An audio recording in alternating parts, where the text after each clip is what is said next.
ఎందుకని ఒక మహిళకి 18,000 ఇచ్చేవాడు ఆయన. ఈయన ఎంతమంది మహిళలు ఉంటే అంతమందికే అన్నారు.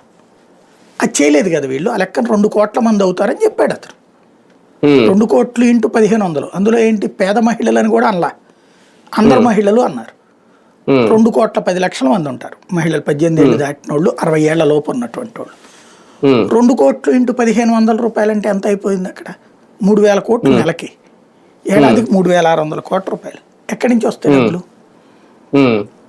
సగం మందికి ఇచ్చినా పోనీ ఒకళ్ళకే ఇచ్చినట్టు అవుతుంది. అప్పుడు జగన్ టైంలో ఒకళ్ళకి ఇచ్చారు అక్కడ 18,000, దాన్ని వీళ్ళు నెలకింత అని చెప్పి 1,500 అన్నారు.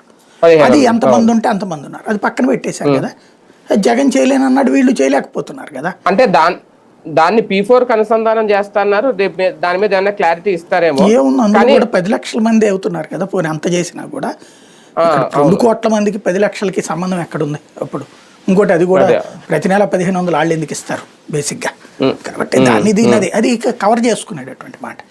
రెండవది ఏంటంటే విద్యా దీవెన ఒకటి, అది ఎంతమంది ఉంటే అంతమంది అన్నారు. ఇప్పుడు వీళ్ళు 7 లక్షలు తగ్గారని చూపెడుతున్నారు. బట్ ఆ విషయంలో ఓ రకంగా చెప్పాలంటే మెరిట్ సాధించినట్టే వీళ్ళు. చాలా వరకు తల్లికి వందనం అనేటటువంటి అది సక్సెస్ చేసినట్టే, ఆ విషయంలో మెచ్చుకోవాలి.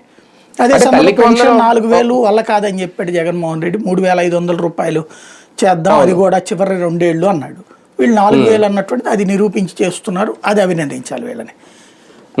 కొన్ని అతను చెయ్యలేను అన్నటువంటి వీళ్ళు చేయలేదు, కొన్ని అతను చేయగలను అన్నటువంటి దానికంటే ఎక్కువ ఇస్తామన్నారు, అది చేసి చూపెడుతున్నారు వీళ్ళు. ఉచిత బస్సు విషయంలో కూడా ముందు విమర్శించారు. కడప నుంచి వైజాగ్ వెళ్దాం అనుకుంటున్నారు, వెళ్తారా ఉచిత బస్సులు అనేది. ఇప్పుడు రాష్ట్ర వ్యాప్తంగా అంటున్నారు కాబట్టి మేబీ అది సాధ్యం అవుద్దేమో, వెళ్ళండి అని